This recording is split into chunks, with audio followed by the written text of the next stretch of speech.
Chapter 19. It was early afternoon by the time they left. Drago kept a wary eye on Carly, fearful that in her enthusiasm she would fall over the side of the great ship. She must have realized he was watching her because she suddenly turned and grinned up at him.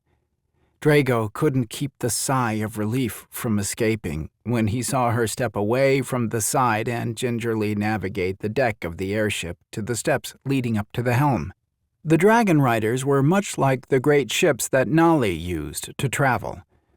The difference was the dragon riders used the dragon's fire to power the great engines instead of the electricity of the Thunderbirds.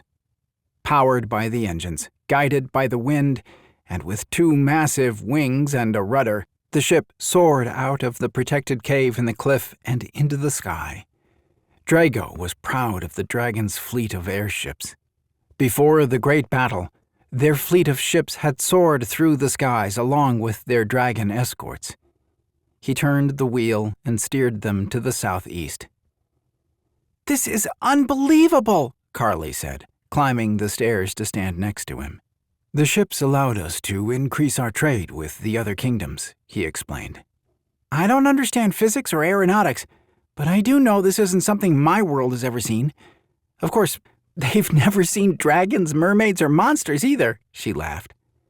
"You live in a very strange world," Drago replied, with a shake of his head. Carly's laughter wrapped around him. She stepped forward to grip the railing. The warm breeze blew her hair back, and once again he was reminded of the glitter of gold as the sunlight caught the different colors in her hair. She turned and grinned at him to show she had heard his comment and found it amusing. Drago glanced around the ship, trying to see it from her point of view. The things he took for granted, she found magical.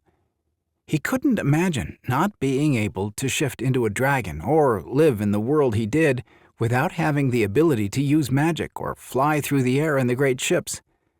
Life would be difficult at best. He adjusted the sails with a slight twist of a knob and increased power to the engines. They had a good tailwind behind them and should make good time if it continued. They maintained a height of about 300 meters above the ocean. He adjusted the wings to ensure a smooth flight. Locking the controls, he stepped around the helm and walked up behind Carly. They stood in silence, gazing out over the vast ocean. Time seemed to stand still as they took in the beauty of the blue sky dotted with white clouds and the dark, sapphire-blue waters below. The flock of paper birds darted about the ship, some landing on the ship's rigging, while others hopped about the deck. "You said it would take us 2 days to get to where we are going?" Carly asked, leaning back against him. "Yes, just remember what I told you," he cautioned. Carly laughed. "I know. Stay with you and never trust a pirate." "No worries, Captain. I'll have my trusty broom and little knight and my flock of paper birds for protection," she stated with a small salute. "And me," he added. "And you," she repeated with a giggle when he bent to press a kiss to her neck. "For always." 2 days later, Drago was already having doubts about his decision to travel to the Isle of the Pirates. He should have known his arrival would cause a stir. After all, it had been more than a decade since the last dragon had been seen. Their entry to the Pirates' Cove was through the skull-shaped rocks that were heavily guarded. This was the only entrance into and out of the Isle's port, at least the only one known to outsiders. The port was surprisingly empty compared to what Drago remembered. "Prepare to be boarded," an old pirate yelled from the aft side of his ship. "Board at your own risk, old man," Drago growled. "Carly, take the helm and slow the vessel." Drago? I don't think," Carly started to say before her voice died. Drago had shifted into his dragon form and was snapping at the cables the pirates had thrown to connect the dragon rider and the pirate's ship. Several pirates preparing to swing onto the ship via long ropes scrambled back when Drago sent several bursts of blue flames in their direction. Drago paced back and forth, snarling and growling at the pirates who watched him with unease. No one would board his ship unless he gave permission. Those dirty bastards would steal the linen off the beds if given half a chance. Drago, I hate to tell you this, but I'm not very good at driving a boat, even a magical one, Carly called down from the wheel. The paper birds all rose and flapped around in alarm, drawing Drago's attention to the fact that the dock was rapidly approaching.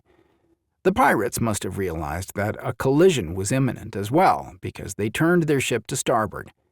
Drago's eyes widened, and he turned. With a single leap, he cleared the quarterdeck and shifted behind Carly and the helm. Reaching out, he pulled back on the throttle and turned the wheel to the left. The force of the sudden reversal and the dip as the ship turned threw Carly off balance. Drago reached out and grabbed her around the waist before she fell. He pulled her close while keeping his other hand firmly on the wheel. The vessel shuddered before gently bumping into the floats attached to the dock. Several dockhands immediately threw a series of ropes up to secure the ship to the dock. With a flick of his wrist, Drago lowered the anchor. Water splashed up onto the deck, and the paper birds scurried to safety in the crow's nest. "All secured, my lord," one of the dockhands yelled. "Good job. Keep the coin, and if my ship remains intact until my departure, there will be 2 more to go with it," Drago said, tossing a gold coin to the man. "Aye, my lord. We'll make sure nothing is taken," the dockhand stated with a toothy grin. "He even talks like a pirate," Carly whispered in awe, turning her gaze from the man to the town. "Yes, it gets a bit irritating after a while," Drago said, shutting down the engines. "Drago!" a thundering voice called out. "Who is that?" Carly asked, staring at a well-dressed man walking down the dock toward them. Drago's face twisted into an expression of reluctant resignation. His gaze followed Carly's, narrowing in on the man who had yelled his name. The huge grin and speculative expression in the man's eyes meant that this was not going to be a quick shopping excursion. "That is Asher Waves, king of the pirates and lord of this miserable lot of thieves," Drago responded under his breath. "Asher!" he greeted in a louder voice. "Well, well, well. What wakes the dragon after so long? Or should I say who?" Asher asked, staring at Carly. Carly didn't know what to think of the tall, elegantly dressed man standing on the dock. A faint blush colored her cheeks when he turned his gaze on her and gave her one of those assessing looks. Lifting her chin, she resisted sticking her tongue out and crossing her eyes. Barely. Her second response wasn't much better. She really wanted to tell him to take a picture, that it would last longer, but she bit her tongue. From the way Drago stiffened and the dark expression on his face, the pirate would be lucky if he didn't get a few of the feathers sticking out of his hat singed. "I would be careful if I were you, Asher," Drago growled, when the man didn't look away from her. "As surely as always, even after a decade of rest, I see. You know, I lost a lot of men over the years waiting for you to wake up again," Asher stated. "That sounds like a personal problem to me," Drago blithely retorted, holding Asher's gaze in silent challenge before he smiled and shrugged. "Yes, I guess it is," Asher replied, returning Drago's gaze. His steely expression quickly changed to a genial look, and he grinned, replacing his unease with a slightly mocking expression. "Still, I would be remiss if I did not welcome you to my humble kingdom," Asher stated with a bow. "Welcome, mighty, and may I add extremely wealthy, king of the dragons, to the Isle of the Pirates." Carly bit her lip to keep from laughing. The long feather in the man's hat actually touched the dock. The man straightened and looked at Drago with an avaricious grin. Carly wasn't sure if the guy was just plain stupid or had a death wish. Who, in their right mind, would challenge a dragon? She was just about to suggest that maybe they should leave when Drago threw his head back and laughed. Carly started in surprise and cast a puzzled glance back and forth between Drago and Usher. The pirate was grinning as well. "You haven't changed a bit," Drago said. "Nay, not enough to boast about," he said genially. He continued in a suddenly serious tone. "I am glad you are here, Drago. Nali told me you had awakened. There is a matter I wish to talk to you about." Drago's expression turned somber, and he nodded. Carly felt his arm slide around her waist, and she stepped forward when the dock hands secured the gangplank for them to descend. She breathed a sigh of relief when she saw that it had rope handrails that she hadn't noticed when the men were pushing the ramp closer. There was no way she would have trusted herself to make it down a narrow plank without falling off. Once on the dock, she was startled again when Usher stepped forward and grabbed her hand. He ignored Drago's muttered curse and raised her hand to his lips.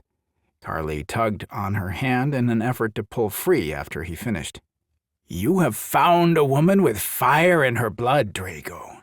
She has the heart of a dragon," Usher said in a deceptively soft and playful tone. "Be careful, Usher.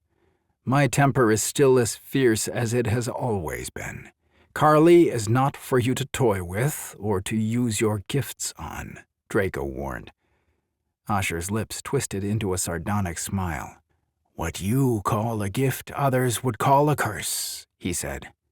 "No threat intended, Dragon King." Carly watched the pirate turn on his heel and snap out an order to one of the men waiting patiently behind him. Within seconds, a carriage drawn by 2 magnificent black horses appeared. Drago held her back for a brief second. "Whatever you do, stay close to me," Drago warned. "I will," Carly promised, a shiver running through her.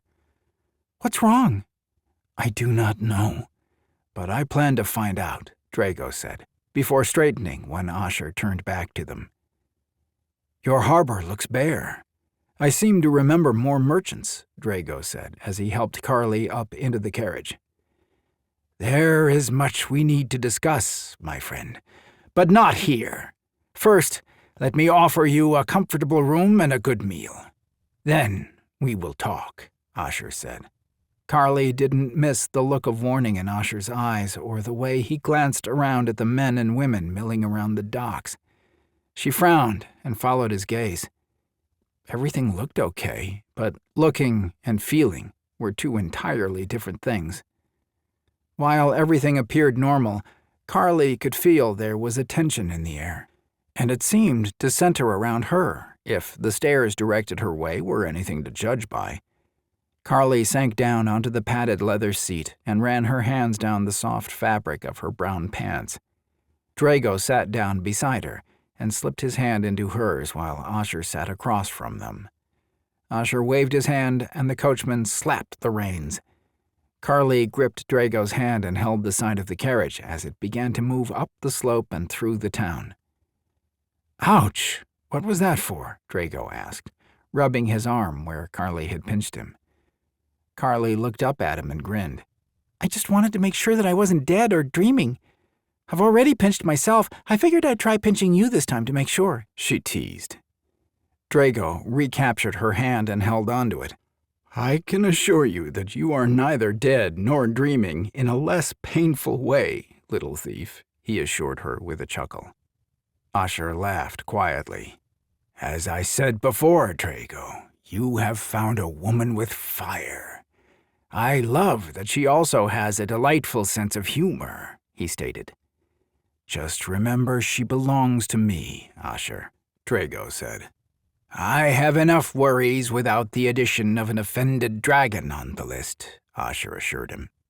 Carly glanced again at the Pirate King, but he was now smiling and waving to a group of women standing outside a tavern. Carly couldn't help but stare at the women. They looked like they could take on the giant from Jack and the Beanstalk and defeat him with one hand. She had only seen muscles like that in the magazines at the gym. She turned to look at Drago when he raised her hand to his lips. A rueful smile curved her lips and she rolled her eyes. His soft chuckle told her that he understood her silent message. "I prefer cute and cuddly," he murmured. Carly could feel the warmth of his words sweep through her and couldn't contain the brilliant smile that curved her lips. She settled back and enjoyed the ride.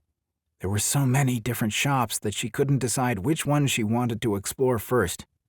"So, my friend, tell me the reason for your visit," Asher prompted.